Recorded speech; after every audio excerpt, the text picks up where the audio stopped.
Hello mga ka-amazing, mga viewers, mga nagdi-DIY dyan, mga beginners, and also sa mga painters.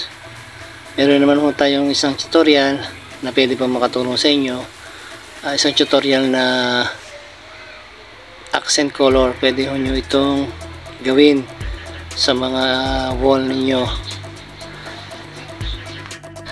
Magugis lang tayo ng iba't ibang design o sukat ng mga triangle. May malaki, may maliit, at yan ho ang gagawin natin 3D. Meron ho kayong basihan para ho makakuha kayo ng idea. Ito ay isang content na pwede nating ipagyabang o ipagmalaki na kaya natin gumawa ng mga ganitong abstract na triangle. Ang mga kulay na gagamitin natin dito is dark gray, light gray. Kung kombinasyon lang natin, merong yellow, merong red, merong may dark, at meron din may light. Ganun po ang proseso niya para mapalutang natin konting shadow para makuha natin yung mga bawat kanto.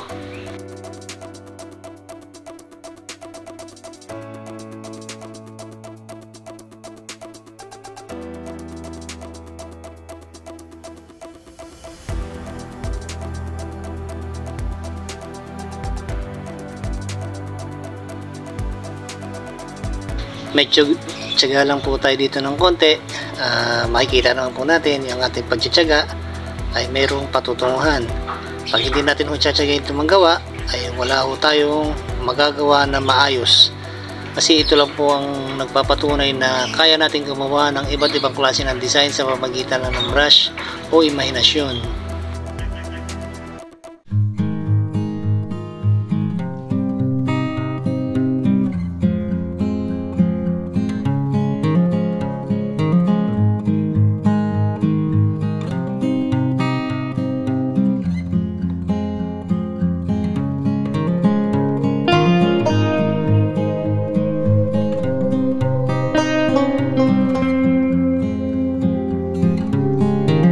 Pagtsatsaga lamang po ang kailangan natin dito para makuha natin paano na ito mapalutang, mapagmasdan at mapag-aralan kung anong mga kulay ang pwede natin ilagay.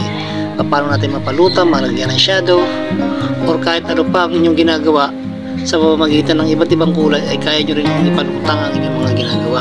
Katulad po nito na 3D ang ating ginagawa. Ito nga po pala ay isang latex base lamang.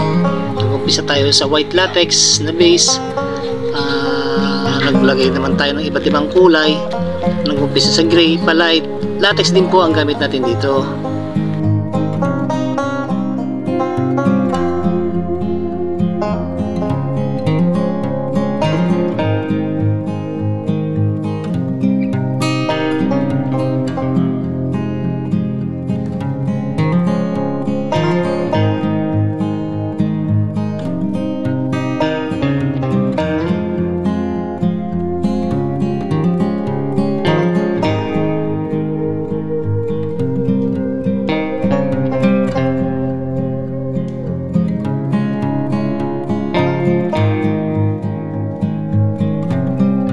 Ayan mga lods, lumulutang na ang ginagawa natin.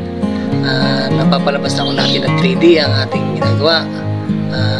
Ito, naglagay naman tayo ng isang kombinasyon na dilaw para hindi ho lahat ay gray, para yung ginagawa natin ay meron ng isang background na hindi nakakasawa. Meron po tayong pang kontra, meron pa po yung red. Kaya kung kayo po ay gagawa nito, madali lang po ito. Kahit po imahinasyon nyo lamang o wala na kayong gagayahan, magagawa nyo rin po ito.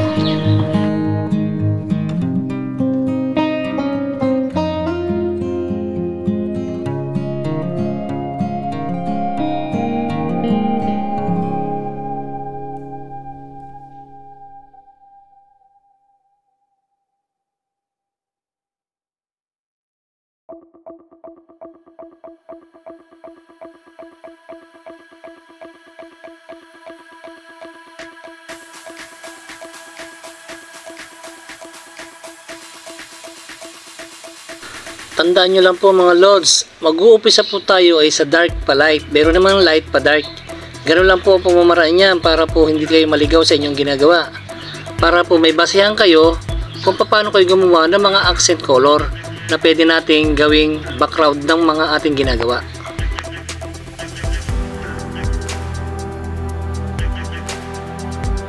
Natapos na po mga lods. Sana po ay may nakuha kayong ideya na pwede nyo pong gawin sa inyong kliyente.